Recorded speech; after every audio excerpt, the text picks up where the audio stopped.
Rezar no sirve de nada si lo haces así. Y sé que esa frase puede sonar fuerte. Quizás incluso te incomodó un poco. Pero si llevas meses o años orando y sientes que el cielo está en silencio, necesitas escuchar lo que te voy a decir hoy porque puede cambiarlo todo. La mayoría de personas ora durante años y nunca recibe una respuesta clara. No porque Dios no escuche, no porque su fe sea pequeña, sino porque nadie les enseñó cómo hacerlo bien. Y hoy vamos a cambiar eso. En los próximos minutos vamos a hablar de los errores más comunes que comete la gente al orar, por qué esos errores bloquean las respuestas, cómo corregirlos de forma práctica, y al final te voy a dar una estructura de oración que puedes empezar a usar hoy mismo y que va a transformar completamente tu vida espiritual. Así que quédate hasta el final porque lo más importante viene al cierre. Primero necesito que entiendas algo fundamental sobre la oración que muy pocas personas comprenden realmente. La oración no es un mecanismo, no es un sistema donde introduces las palabras correctas y recibes el resultado deseado. No es una fórmula mágica ni un ritual que activa bendiciones automáticamente. La oración es una relación. Y como toda relación, tiene reglas no escritas que cuando se violan la comunicación se rompe. No porque la otra persona decida ignorarte, sino porque las condiciones para una conversación real dejaron de estar presentes. Piénsalo de esta manera. Si tuvieras un amigo muy cercano y cada vez que te llama solo te habla de sus problemas, nunca te pregunta cómo estás, nunca te escucha, nunca simplemente disfruta tu compañía sin pedir nada, ¿cuánto tiempo pasaría antes de que esa relación empezara a sentirse vacía y unilateral? Eso es exactamente lo que muchas personas hacen con Dios sin darse cuenta. Y Dios no se cansa de escucharte. Dios no se molesta. Pero hay algo en la naturaleza de una relación genuina que requiere presencia real, intención real y conexión real. Y cuando eso falta, la oración se convierte en palabras que salen de la boca pero que no llegan a ningún lado. Entonces vamos a hablar de los errores específicos, los que probablemente estás cometiendo sin saberlo. El primer error y quizás el más común es orar con la boca pero con la mente en otro lado. ¿Conoces esta situación? Te arrodillas, cierras los ojos, empiezas a hablar con Dios y a los 30 segundos tu mente ya está en la lista de cosas que tienes que hacer mañana. En esa conversación incómoda que tienes pendiente, en lo que vas a comer después, en cualquier cosa menos en lo que estás diciendo. Y terminas la oración sin haber estado realmente presente en ningún momento de ella. Esto no es debilidad espiritual. Es la condición natural de una mente que vive en un mundo de distracciones constantes, pero sí tiene consecuencias en tu vida de oración. Dios no responde oraciones automáticas. Responde corazones presentes. En Mateo 6, cuando Jesús enseña sobre la oración, dice: entra en tu cuarto y cierra la puerta. Ese cerrar la puerta no es solo físico. Es mental, es emocional. Es la decisión consciente de dejar afuera todo lo demás por un momento y estar completamente presente en esa conversación. Entonces, ¿cómo se corrige este error? Lo primero es crear una transición antes de orar. No pases directamente de revisar redes sociales a hablar con Dios. Date 2 o 3 minutos de transición. Respira profundo. Escribe en un papel lo que vas a hablar con Dios ese día. O simplemente siéntate en silencio y deja que tu mente se calme antes de abrir la boca.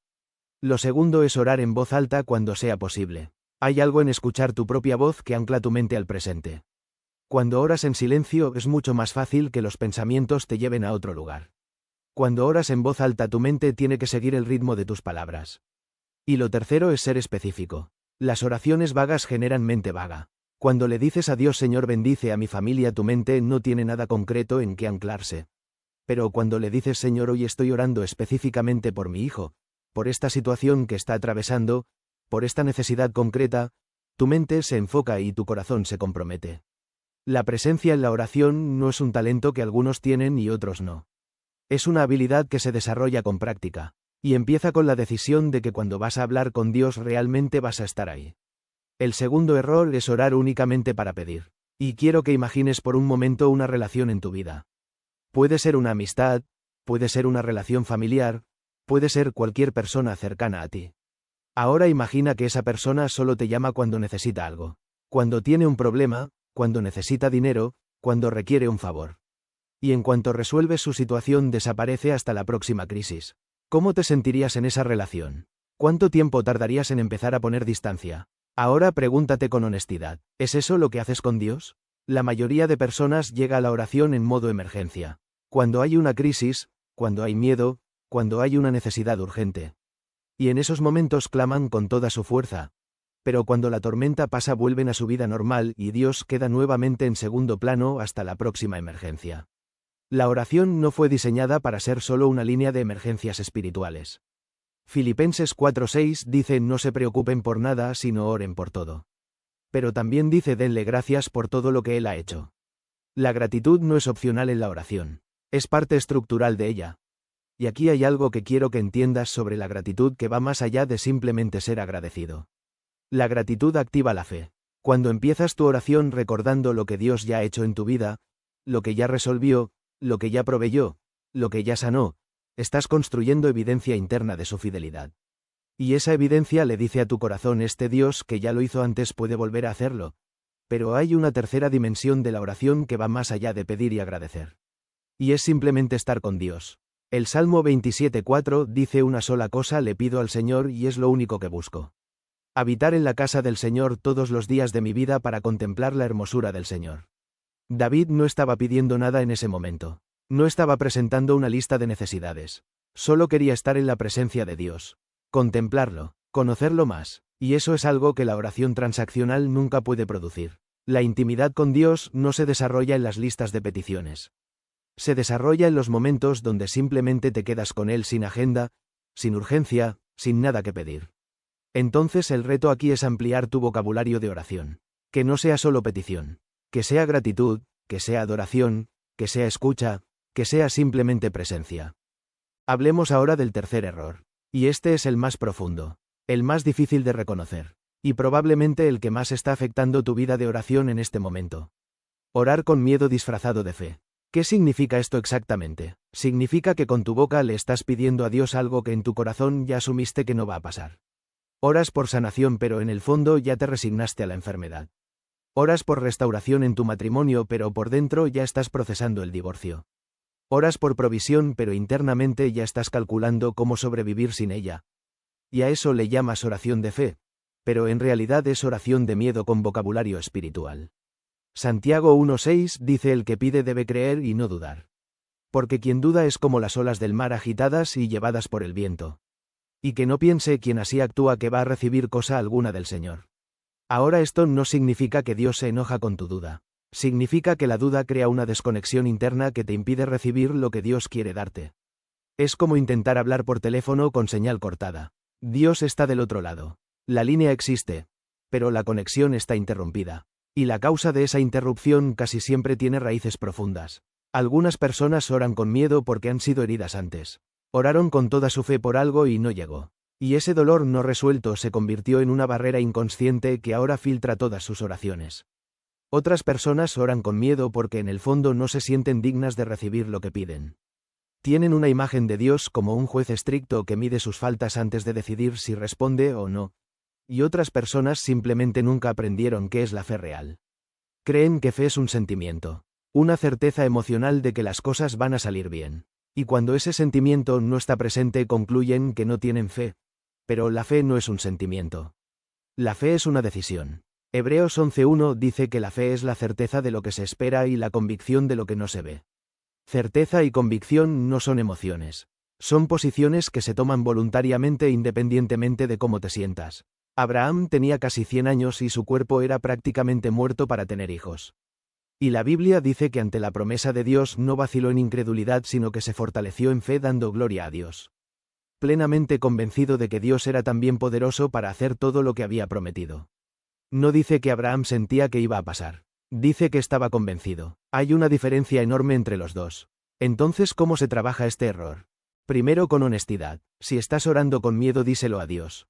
Señor, quiero creer pero me cuesta. Señor, tengo miedo de volver a creer y que no llegue. Esa honestidad no es falta de fe. Es el punto de partida de una fe que se construye sobre algo real. Segundo, trabajando tu imagen de Dios. Muchas personas oran con miedo porque en el fondo no confían en el carácter de Dios. Ven a un Dios impredecible, caprichoso, que a veces responde y a veces no según algún criterio que no entienden.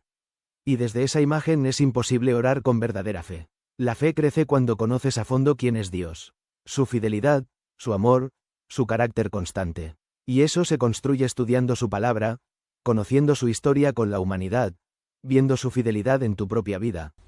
Y tercero, declarando en voz alta lo que crees aunque no lo sientas todavía. Hay un poder en la declaración verbal que va más allá de la lógica. Cuando abres tu boca y dices creo que Dios puede hacer esto aunque todo indique lo contrario, estás ejerciendo un músculo espiritual que se fortalece con el uso. Ahora quiero hablarte de algo que une todos estos errores. Y es la diferencia entre una oración religiosa y una oración relacional. La oración religiosa es la que se hace por costumbre, por obligación, por sentimiento de culpa cuando llevas días sin hacerlo. Es la oración que tiene las palabras correctas, quizás la postura correcta, quizás el tiempo correcto, pero que carece de conexión real. La oración relacional es la que nace de conocer a Dios personalmente. De haber experimentado su presencia de una manera que ya no puedes ignorar. De tener una historia con Él que hace que hablarle sea tan natural como hablar con alguien que conoces profundamente. Y la diferencia entre las dos no está en las palabras que usas.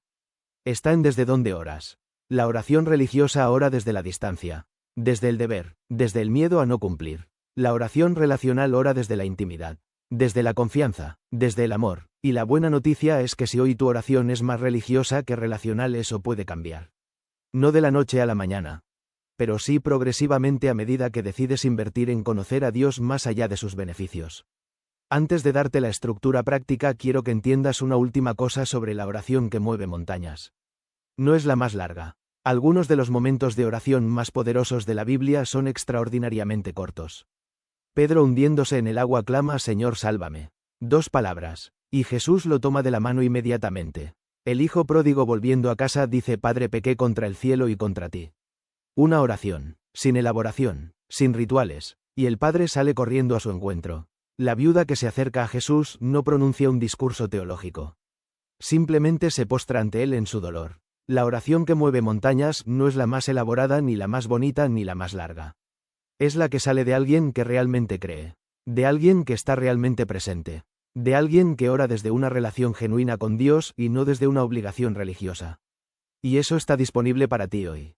Ahora vamos con la estructura práctica. Esto es lo que te prometí al inicio y quiero que lo guardes porque es algo que puedes empezar a usar desde hoy mismo. Se llama la estructura PARE y son 4 elementos que van a transformar tu oración si los aplicas consistentemente. La P es de presencia. Antes de decir una sola palabra, tómate un momento para recordar que estás entrando en la presencia de Dios. No es un ejercicio de imaginación. Es un reconocimiento de una realidad espiritual. Puedes hacer esto con un momento de silencio, con una respiración profunda, con una frase simple como Señor, aquí estoy. El objetivo es transicionar de tu mente cotidiana a una mente enfocada en esta conversación. La A es de agradecimiento. Empieza siempre desde la gratitud, no desde la necesidad. Esto no es una técnica manipuladora para ablandar a Dios. Es el reconocimiento honesto de que ya tienes mucho que agradecer antes de pedir algo. Empieza nombrando cosas concretas, no un gracias genérico, sino gracias por esto específico que pasó, gracias por esta persona, gracias porque esta situación se resolvió. La R es de rendición. Esta es la parte que más falta en la oración moderna. Antes de presentar tus peticiones, rinde el control. Señor, lo que estoy a punto de pedirte lo pongo en tus manos sabiendo que tú sabes mejor que yo qué es lo que necesito y cuándo necesito recibirlo. Esta rendición no es resignación. Es confianza activa en el carácter de Dios. Y la E es de escucha. Después de orar no salgas corriendo. Quédate, 1, 2, 5 minutos en silencio. No esperando escuchar una voz audible necesariamente, sino estando disponible. Dios habla de muchas maneras y muchas veces lo hace en el silencio que viene después de la oración. En una paz que llega, en un pensamiento que surge, en una imagen mental, en un versículo que viene a tu mente. Presencia, agradecimiento, rendición y escucha. Esa es la estructura, sencilla, profunda y completamente transformadora cuando se practica consistentemente. Quiero cerrar con esto. La oración no es una habilidad para los espiritualmente avanzados. No es algo que solo los santos o los pastores o las personas perfectas pueden hacer bien. Es una conversación entre un padre y su hijo, entre un creador y su creación, entre el amor más grande que existe y tú, exactamente como eres hoy, con tus errores, con tus dudas, con tu historia, con tu cansancio. Dios no necesita que lo impresiones. No necesita que uses las palabras correctas. No necesita que hayas tenido un día perfecto antes de hablarle. Solo necesita que llegues, que estés presente, que seas honesto, que confíes aunque no entiendas todo. Y cuando eso ocurre algo se mueve. No siempre inmediatamente, no siempre de la forma que esperabas. Pero algo se mueve. Porque la oración genuina nunca regresa vacía. Si este contenido te aportó valor y quieres seguir creciendo espiritualmente, te invito a que te suscribas a este canal. Aquí encontrarás cada semana contenido que va a fortalecer tu fe, enseñarte a orar de una manera más profunda y acompañarte en cada etapa de tu camino espiritual. Y si conoces a alguien que necesita escuchar esto, comparte este vídeo con esa persona hoy. A veces un mensaje en el momento correcto puede cambiar todo. Gracias por estar aquí. Hasta la próxima.